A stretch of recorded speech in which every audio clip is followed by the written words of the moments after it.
The U.S. suffered relatively little during the war comparatively.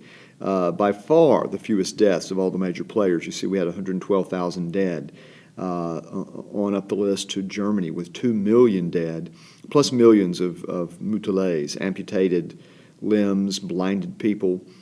But in the U.S., there was no destruction of homes or industries. There were no shortages of food or medicine. Although the flu epidemic in 1919, the war's aftermath, did, however, kill 500,000 people. Still, the war profoundly affected American society. Wilson had to deal with war-related problems of an unprecedented magnitude.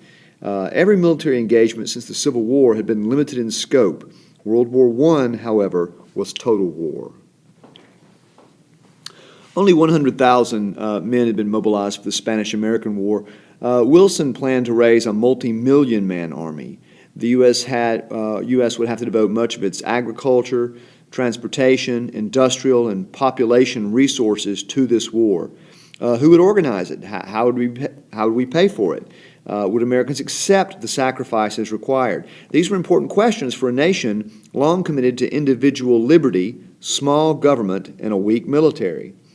There was a big debate over how to organize the economy. You may recall at this time there was the debate over new freedom versus the new freedom of Wilson's view of the new nationalism of Teddy Roosevelt.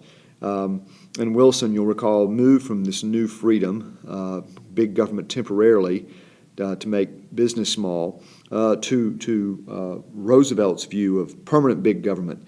And this extended into the debate over how to organize the economy for the war. South and Midwest Democrats hoped for a decentralized new freedom approach to mobilization. Northeastern progressives wanted a centralized big government approach. Wilson at first sided with the new freedom side, relying on local defense councils, and that effort failed, and Wilson became a strong centrist, as he did in other issues as well. To organize the war effort, at Wilson's behest, Congress created a whole labyrinth of new bureaucracies: the War Industries Board, the National War Labor Board, Aircraft Production Board, U.S. Railroad Administration, Fleet Corporation, Fuel Administration, and Food Administration. These had varying degrees of success. The Food Administration was headed by a young engineer named Herbert Hoover. This is what brought him to national prominence.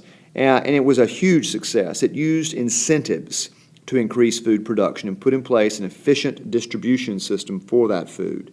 We'll pay you more if you'll grow more. Very effective. You'll recall that William Gibbs McAdoo was Wilson's Secretary of the Treasury, and he also put him in charge of the Railroad Administration. We had to move lots of material and men, and the government took control of the railroads. And McAdoo did a very good job in organizing the trains.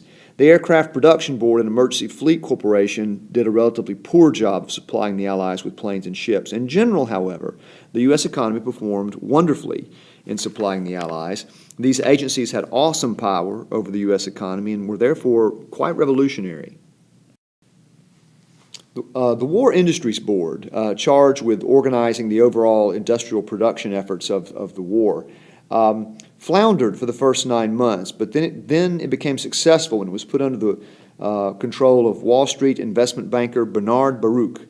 Rather than force industries to do what he wanted, and the War Industries Board lacked the statutory power to do that anyway, he allowed the companies to charge high prices to incentivize higher production, similar to what Hoover did with food. He won exemptions from antitrust laws to strengthen industries and filled the War Industries Board with Wall Street types that business would trust. This formula increased production and showed the benefits of public-private cooperation. On the downside, however, it favored large versus small businesses. It was easier to increase production and deal with large businesses. And it violated the progressive ideal of protecting the little people from corporate interest. Increasing production by boosting profits set a dangerous precedent. And even today, the American government pays through the nose to American business to get military hardware and supplies. World War I was estimated to cost in 1916-17 The U.S. about $10 billion. It actually cost $33 billion. Staggering figure for the time.